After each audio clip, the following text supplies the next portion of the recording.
जिला प्रवास की योजना और विषय वस्तु आपके समक्ष रखी।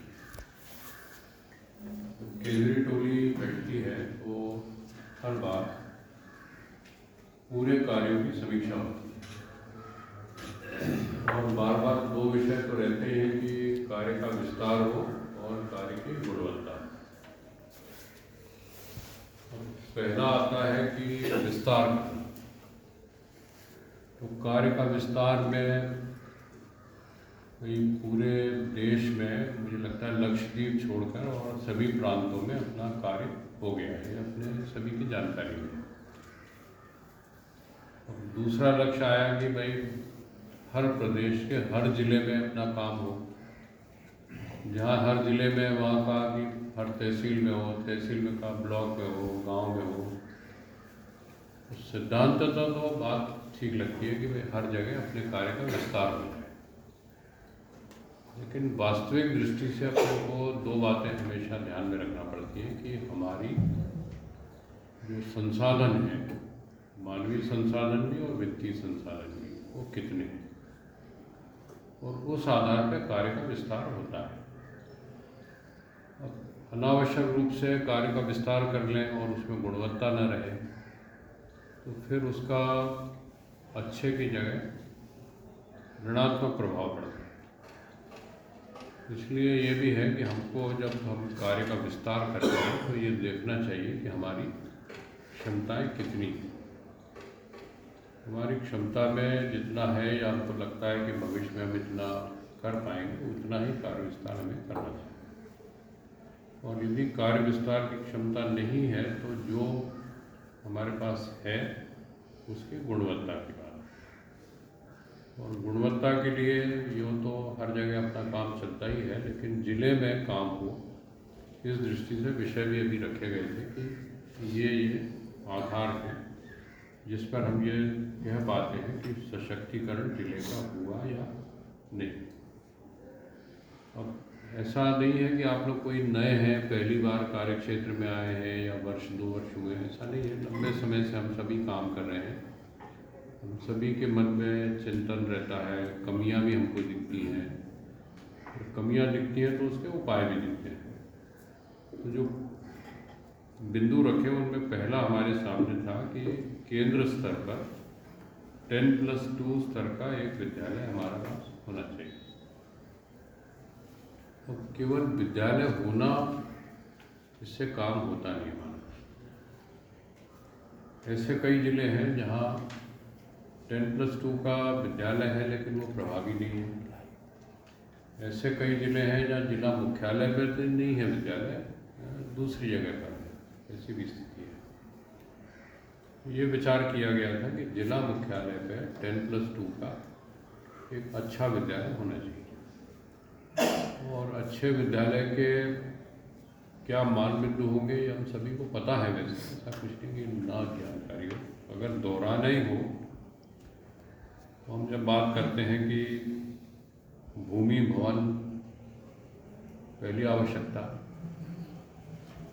अब भूमि भवन में क्या क्या दिक्कत आती है वो फिर बाद में चर्चा करते हैं। कि भूमि अच्छी हो, भवन अच्छा हो, क्रीड़ा के लिए हमारे पास मैदान हो, साइंस की लैब हो, कंप्यूटर हो,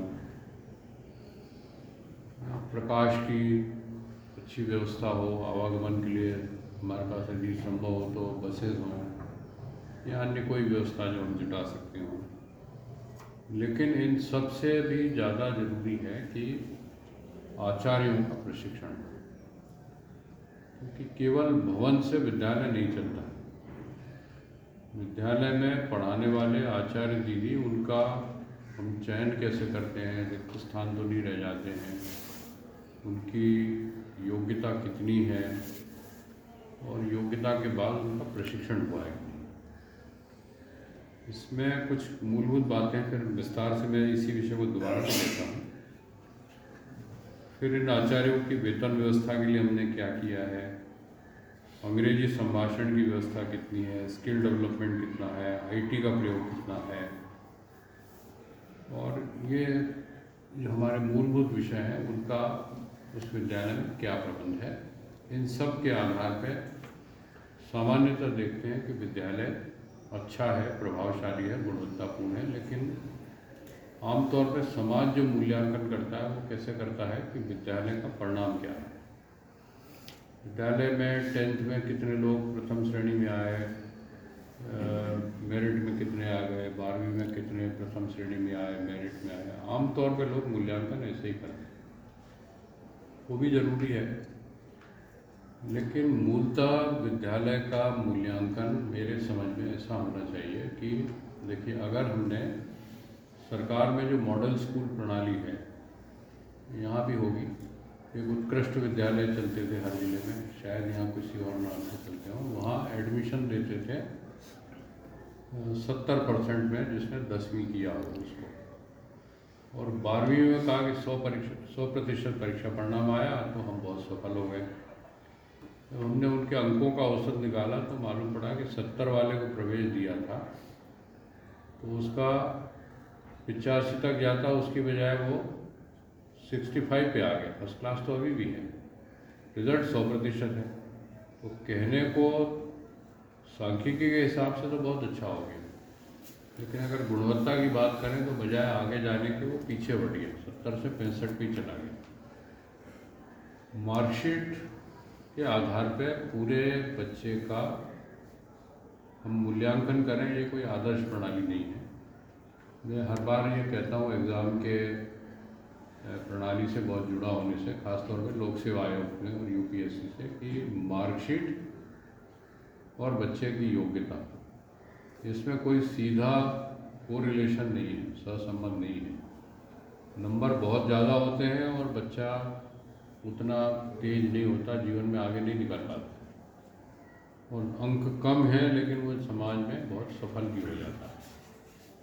तो मेरी दृष्टि में विद्यालय अच्छा वो है जिसके बच्चे मेरिट में तो आते ही हैं, लेकिन वहाँ पढ़ने वाले विद्यार्थी का समग्र विकास होता हो, खासतौर पर उसका चरित्र निर्माण होता हो, जीवन के मूल्य उसको समझ में आते हों कि क्या सही है क्या गलत है, विवेकपूर्ण हो, स्ट्रेस में नहीं आता हो, तनाव में नहीं आता हो, और जीवन की हर कठिनाई का सामना करने की सामर्थ्य उसमें आ जाए, तो मेरे ख्याल से वो विद्यालय आदर्श विद्यालय है। क्योंकि जीवन बहुत तनावपूर्ण है।